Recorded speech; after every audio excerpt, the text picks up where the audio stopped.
berbicara berkaitan dengan memperkuat riset dan juga teknologi, seperti apa strategi yang bisa dilakukan sehingga akhirnya mungkin petani-petani di dalam negeri ini juga bisa terus mengaplikasikan ya hasil riset dan juga teknologi terkini begitu dengan segala keterbatasan yang dimiliki oleh para petani, Pak Muldoko.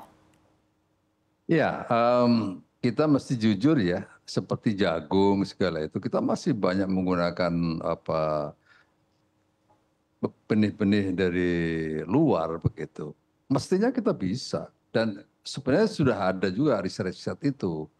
Nah, sekarang adalah perlunya bagaimana kolaborasi antara riset-riset yang dilakukan oleh swasta dan oleh pemerintah. Gitu. Sebagai contoh nih, waktu saya selesai pensiun dari Panglima TNI, saya mengumpulkan beberapa periset ahli-ahli itu dan akhirnya setelah 6 tahun saya melakukan riset, saat ini saya sudah menikmati hasilnya.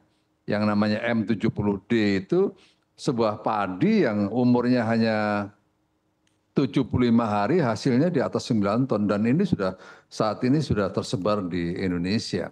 Target saya nanti kalau sekarang baru kita bisa memproduksi 2.000 ton ya per tahunnya, target yang akan datang 2025 ini saya tingkatkan menjadi minimum 5.000 ton ya.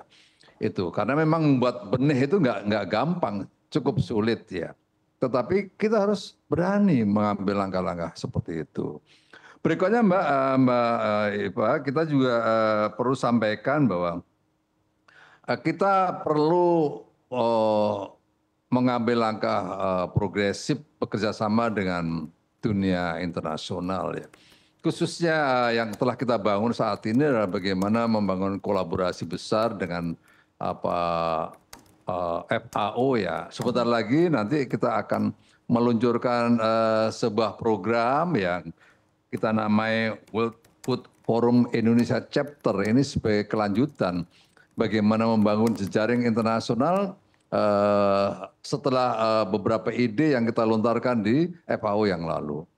Berikutnya forum-forum ini harus tersambung ke seluruh jaringan FAO yang ada di berbagai negara, ya, baik itu di Bangkok, di Roma, terus beberapa negara yang memiliki teknologi tinggi di sektor pertanian. Sehingga nanti learning proses ini berjalan terus dan selalu melibatkan anak-anak muda. Jangan salah ya, kita juga telah membangun sebuah strategi bagaimana meningkatkan minat anak-anak muda ini di sektor pertanian. Yang pertama adalah bagaimana kita ikut membantu membangun ekosistem yang semakin baik ya, di antaranya pelatihan ya. Nanti dari yang saya sampaikan tadi, pelatihan di antaranya nanti akan kita siapkan di Cibubur ya, tempat pramuka. Berikutnya di Lampung juga udah kita siapkan.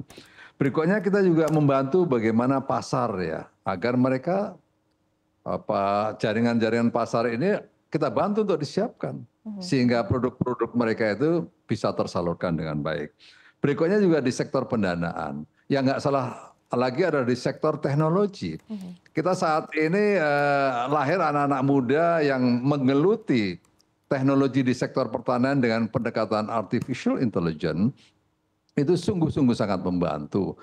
Itu sekarang ini ya namanya smart farming itu mulai dari yang sederhana sampai dengan yang complicated. Anak-anak kita, anak-anak muda Indonesia sudah mulai masuk di dalamnya. Dan saya sangat senang itu. Cukup maju, cukup maju. Saya sering bergaul dengan mereka, bertemu dengan mereka, diskusi tentang hal ini. Dan ini sangat menyenangkan. Saya pikir ini nanti petani menjadi keren gitu ya. Karena dia hidup bertani dengan megang gadget mereka sesuai dengan apa yang dia inginkan dan pikirkan. Berikutnya yang kedua adalah menyatukan mindset ya. Menyatukan mindset dan mengubah. Menyatukan dalam rangka ini kita punya tantangan di sektor pertanian. Hati-hati. Nah itu kita satukan dulu ini agar memiliki semangat yang sama. Berikutnya juga merubah mindset.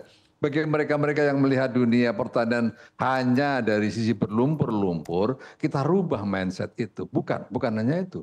Karena sektor pertanian adalah sektor yang sangat luas ya, sangat besar ya.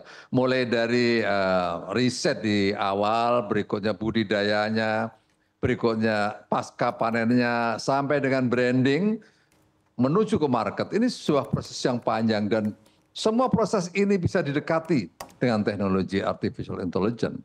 Jadi ini dunia anak-anak muda yang perlu kita gerakkan menuju ke sana. Baik. Berikutnya juga menyiapkan ekosistem yang semakin subur. Bagaimana tadi saya katakan anak-anak muda mungkin dari sisi pengalaman berkurang atau belum banyak yang memahami bagaimana cara-cara bertanam yang efektif dan efisien, maka kita kolaborasikan dengan orang-orang tua yang punya pengalaman banyak. Maka seperti yang saya katakan tadi, di Cibubur nanti akan terjadi blending begitu ya, antara semua generasi ada di sana. Demikian, Mbak. Baik Pak Muldoko, ada begitu banyak poin menarik dari apa yang Anda sampaikan baru saja begitu ya, dan mungkin saya akan sedikit memperdalam berkaitan dengan tadi penerapan teknologi ya di bidang pertanian. Ketika kita mungkin compare dengan sektor-sektor lainnya, penggunaan teknologi utamanya berkaitan juga dengan otomasi, ini mungkin lebih mudah tergambarkan, lebih mudah terbayangkan begitu ya, misal let's say sektor manufaktur, perbankan dan lain sebagainya begitu. Tapi ketika kita berbicara berkaitan dengan penerapan teknologi pada sektor pertanian, sebetulnya seperti apa sih Pak sejauh ini berkaitan dengan penerapan yang sudah terjadi dan mungkin adaptasi ke depannya atau adopsi ke depannya akan seperti apa, Pak Muldoko? Ya, banyak hal yang bisa didapatkan dari pendekatan teknologi ya. Sebagai contoh, saya menggerakkan anak-anak petani muda ya, petani muda yang khusus dengan pendekatan smart farming ya. Jadi smart farming itu bisa yang tadinya kita membayangkan bahwa luas lahan kita yang semakin menyempit, maka ada solusinya. Bertani tidak harus berada di ruang terbuka, bisa di ruang tertutup yang bisa dikelola, bisa di-manage. Pencahayaannya bisa, cahayanya bisa diatur, suhunya bisa diatur, airnya bisa diatur. Berikutnya menekan hamanya bisa diatur, semuanya dengan pendekatan artificial intelligence. Itu. Sehingga kita tidak harus membayangkan bertani itu harus berlumpur-lumpur pada sektor yang luas, kepanasan dan seterusnya. Ini ada cara-cara baru yang bisa dilaksanakan. Khususnya ini pada sektor hortikultura. Jadi nanti kita akan mendapatkan sayur-mayur yang betul-betul hygiene, yang betul-betul punya healthy-nya tinggi dari kegiatan-kegiatan yang seperti itu dan dipastikan harganya mesti mahal. Nah ini maksud saya, jadi mari para petani muda mencari cara-cara baru dalam bertani ini, Anda bisa terjun ya, bagaimana membuat aplikasi, platform yang tadi itu bisa dimulai dari pembenihan, dimulai dari budidayanya, dimulai dari pasca panennya sampai dengan ke market. Semuanya bisa diaplikasikan dalam sebuah platform yang sangat efisien. Baik.